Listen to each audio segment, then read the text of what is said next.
Morning everyone. यहाँ हमारा second chapter political science का चल रहा है children, stereotype, prejudice and discrimination. Please please please open your notebook in front of you. C question number 5, B का question number 5 देखेंगे। 4 तक के मैंने लास्ट पीरियड में आपको एक्सप्लेन कर दिया था। Clear children? So C question number 5, what is prejudice? Stereotype means मैंने आपको बता दिया था चिल्ड्रन कि stereotypes is a judging people on the basis of preconceived opinion। preconceived opinion मतलब पहले से हम पर्टिकुलर किसी पर्सन या कम्युनिटी के बारे में विचार बना लेते हैं, है ना, अबाउट अ कम्युनिटी और अ पर्सन एट लार्ज। अब what is prejudice? See the question, what is prejudice? Prejudice is pre judging और फॉर्मिंग ओपिनियन बना लिया मैंने about a person or a group without much thought or knowledge। हम उस particular group को जानते नहीं हैं, उस पर्टिकुलर पर्सन को जानते नहीं हैं, फिर भी उसके बारे में हमने थॉट बना लिया। Clear? That is prejudice. Clear children? Again I repeat, prejudice is pre judging, pre मतलब पहले से ही जज, ओके, प्री जजिंग और फॉर्मिंग ओपिनियन मतलब ओपिनियन उसके बारे में बना लेना। ओपिनियन क्या है तुम्हारी, उसके बारे में विचार, है ना। Forming opinion about a person और a group, about a person मतलब एक पर्सन के लिए भी या ग्रुप के लिए भी, विदाउट मच थॉट और नॉलेज। उसके बारे में हमें कुछ पता नहीं है, उसके बारे में कोई नॉलेज है, फिर भी हमने उसके बारे में ओपिनियन बना लिया, है ना। तो इस प्रोसेस को क्या कहते हैं? प्रेजुडाइज। सीधा next question children, question E का first question, question E first question, stereotype restrict the capability of the people. Stereotype यानी प्री कंसीव ओपिनियन वाला, है ना। Prejudice stereotype restrict the capability of the people. कैसे capability of the people यानी people की capability को रोक कर रखती है stereotype. Comment, question is that कि कमेंट करो। See, we often hear that boys are good at sports. We often hear, हम हमेशा सुनते आए हैं, hear, okay, we often hear that boys are good at sports while girls are good at cooking. कि boys खेलने में ज़्यादा अच्छे होते हैं and girls good at cooking में ज़्यादा अच्छी होती है। This statement restrict the image of boys and girls. लेकिन ये जो स्टेटमेंट मैंने कहा, ये रेस्ट्रिक्ट यानी एक बांध दिया पर्टिकुलर चीज़ों को, है ना। क्या बांध दिया कि मैंने क्या किया कि पर्टिकुलर बॉयज़ को यही बता दिया कि वो खेल नहीं सकते, क्या वो शेफ अच्छे नहीं बन सकते, और गर्ल्स को बता दिया कि वो कुकिंग ही अच्छे कर सकती है, क्या वो स्पोर्ट्स गर्ल नहीं बन सकती, जैसे सानिया नेहवाल वगैरह की तरह, है ना, बन सकती है ना। तो बिल्कुल, तो दिस स्टेटमेंट रेस्ट्रिक्ट मतलब एक बंधन बांध दिया कि भाई ये यही कर सकते हैं, गर्ल्स यही कर सकती है और बॉयज़ यही कर सकते हैं।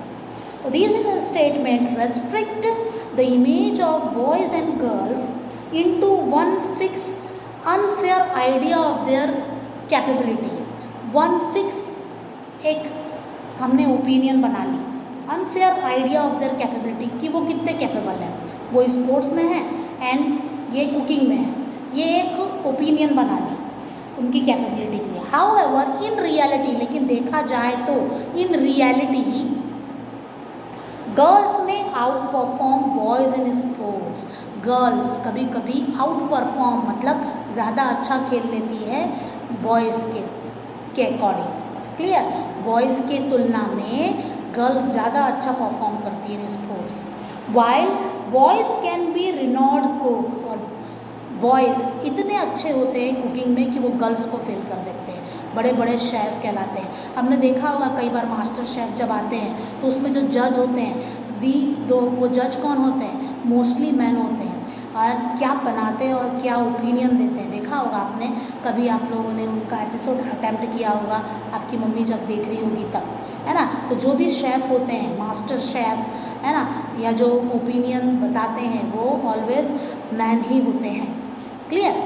ज़्यादातर, है ना। मैं ये नहीं बोलती कि गर्ल्स लोगों को बनाना नहीं आता, Okay, see the next question, children. Question is, we often against inequalities. Here we often against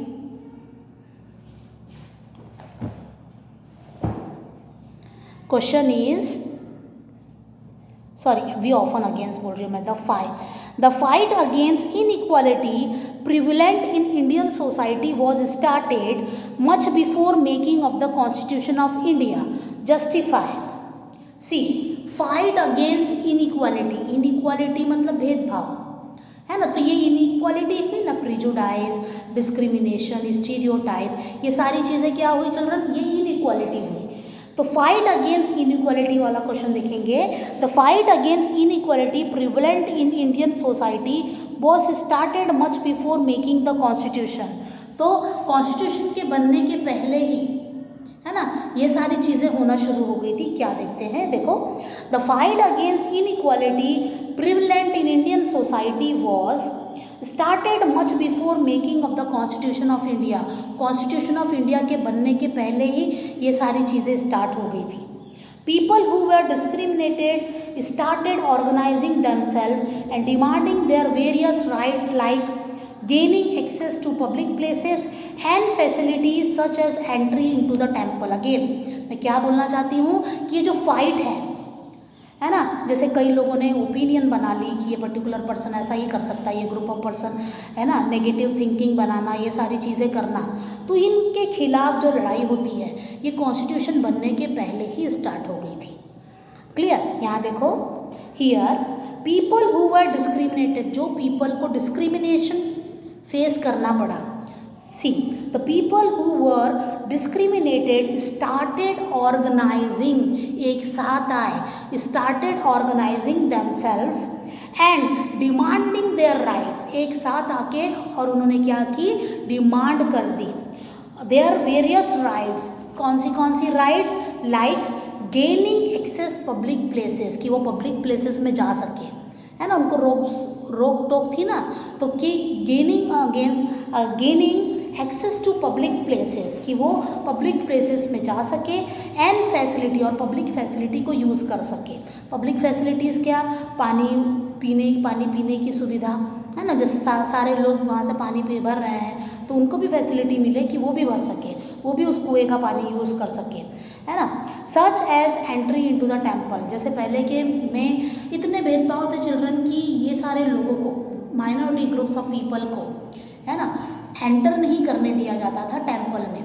तो ये सारी चीज़ों को रोकने के लिए, है ना, they make organise themselves and demand for their rights, वो एक साथ आए, ऑर्गेनाइज हुए and demands for their rights, और अपने राइट्स के लिए डिमांड की। Clear? See the last question children, list the provision of the Constitution of India that aim at achieving equality in the society. List the provision, कौन से provision है, list बनाओ। Clear? Of the constitution of India that aim at achieving equality, जिससे equality लोगों को मिले। Clear? ऐसे कौन से प्रोविजन कॉन्स्टिट्यूशन ऑफ इंडिया ने बनाए, कौन से प्रोविजन मतलब क्या होता है? प्रोविजन उसको बोलते हैं जैसे कि रूल्स बनाना, है ना, कि रूल्स बनाए कि पर्टिकुलर हर पर्सन को उनके राइट्स मिले। सो देखो यहाँ पर फर्स्ट अनटचेबिलिटी, अच्छा क्वेश्चन का फर्स्ट 3 लाइन देख लेते हैं। Some provision of the constitution of India that strive to achieve equality in the society. देखो सम प्रोविजन दिखा रही हूँ मैं। First is untouchability has been abolished by the law. Untouchability has been abolish, ख़त्म कर दो लॉ के through, है ना, कि ख़त्म कर दो। Next is all citizen are to be treated equal before the law. All citizens, हर सिटीजन कैसे ट्रीट हो?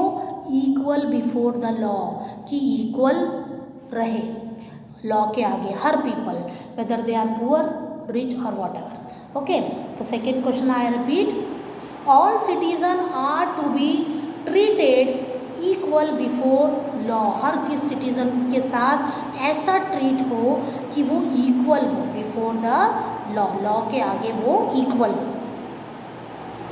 Last point C, it is also fundamental rights of all citizen. Fundamental rights है ना। 6 फंडामेंटल राइट्स आर देयर कि fundamental rights हर किसी को मिले, है ना, उनके हक। It is also fundamental rights of all citizens to be entitled to move the court in case their fundamental rights are violated. Suppose अब फंडामेंटल राइट्स तो हर पर्सन को मिला है, चलो क्लियर। अब मान लो फंडामेंटल राइट्स में कुछ ऐसी भी चीज़ें हैं कि आप किसी भी इंस्टीट्यूशन में जा कर के एजुकेशन गेन कर सकते हैं, एजुकेशन यानी पढ़ सकते हैं। तो मान लो आपकी कास्ट के कारण आपको उस इंस्टीट्यूशन में एडमिशन ना मिले तो क्या होगा, क्लियर। आपको बोला जाए कि आप पर्टिकुलर कास्ट के हो और हम आपको एडमिशन नहीं देंगे, तो आप क्या करोगे? आपका लॉ तो वॉलेटेड हो रहा है ना, आपका लॉ है ना, आपको यानी आपका जो हक है, आपके राइट्स वॉलेटेड हो रहे हैं। तो आप क्या करोगे? सीधा आपको राइट्स है कि आप कोर्ट में जाओ और उस पर्टिकुलर पर्सन या उस पर्टिकुलर इंस्टीट्यूशन के खिलाफ केस कर दो। ये आपका राइट है कि अगर आपको कोई पर्सन या कम्युनिटी आपको आपके राइट्स नहीं दे रही है, फंडामेंटल राइट्स नहीं दे रही है और डिस्क्रिमिनेशन कर रही है कास्ट के कारण, है ना, रिलीजन के कारण या प्लेस ऑफ बर्थ के कारण, क्लियर, तो आप बिल्कुल कोर्ट में जा कर के अप्लाई कर सकते हो और उसके खिलाफ कंप्लेन भी कर सकते हो। तो यहाँ हमारा चिल्ड्रन क्लास 6 के पूरे चैप्टर्स का रिवीजन हो गया है, सिविक्स भी, ज्योग्राफी भी, हिस्ट्री भी। तो जितने भी मैंने वीडियोस भेजे हैं आपको क्वेश्चन आंसर एक्सप्लेनेशन के, तो प्लीज़ उनको देख करके आंसर्स मेमोराइज करने की कोशिश करो, clear. Fill in the blanks अच्छे से करो, मैचिंग अच्छे से करो, यानी उनका मल्टीपल चॉइस क्वेश्चन में से आ सकता है, क्लियर। तो be prepare for your examination. और कोई डाउट है तो प्लीज़ बताइए, आप उस आंसर को मैं फिर से बता दूंगी, clear. And please submit your all copies and books according to the time table given by our respected principal sir, okay. And attempt, all of you must attempt all homework given by all subject teacher which are given by all subject teacher। Her subject teacher का जो भी homework है please attend करिए, okay. और अपने homework भी ज़रूर भेजिए एट टाइम। आप बिना टाइम, अगर आप कोई भी टाइम 8:30 बजे रात के आप अगर मुझे होमवर्क भेजते हैं तो प्लीज़ मैं आपका नाम नोट नहीं कर पाऊँगी। अगर मैंने लिस्ट ऑफ द स्टूडेंट भेज दी है तो प्लीज़ मैं आपका नाम ऐड नहीं कर पाऊँगी, sorry for that. Okay, take care everyone, bye bye, good day.